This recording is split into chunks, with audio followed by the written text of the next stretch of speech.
حرمت رسول پہ جان بے قربان ہے، حرمت رسول پہ جان بے قربان ہے۔ وعلیکم السلام ورحمۃ اللہ وبرکاتہ۔ یہ جو آپ کا سوال بہت اچھا سوال، بہت اہم سوال ہے۔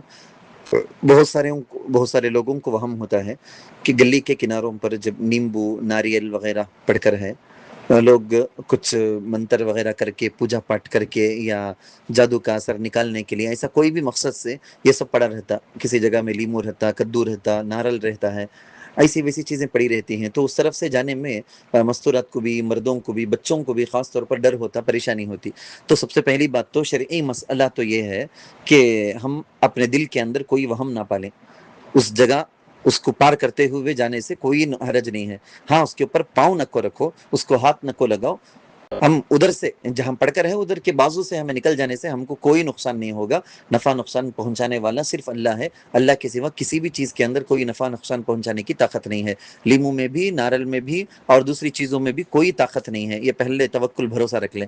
اگر کوئی وہم کی بیماری والے پہلے سے ہیں، ان کو ذرا ایسا گزر گئے تو کام میں بیمار ہو جاتا، ان کی میرے اوپر جادو ہو جاتا کہ کر کو وہم ہے بولے تو انہوں راستہ بدل کر جائیں، لیکن یہ شریعت کا مسئلہ نہیں۔ ان کے وہم کے واسطے علاج کے طور پر شریعت نے اس کے لیے ایسے وقتوں میں سوم کلمہ پڑھنے کے لیے، اسی طرح سے معوذتین بولیں گے، قل اعوذ برب الفلق قل اعوذ برب الناس، اسی طرح سے آیت الکرسی ہے، یہ سب چیزیں پڑھتے ہوئے ادھر سے گزر جائیں۔ ایسے لوگ جن کو وہم ڈر ہوتا ہے ان کو بھی یہ بتائیں کہ یہ پڑھتے ہوئے گزرنے سے کچھ نقصان نہیں ہوگا۔ اللہ تعالی اعلم۔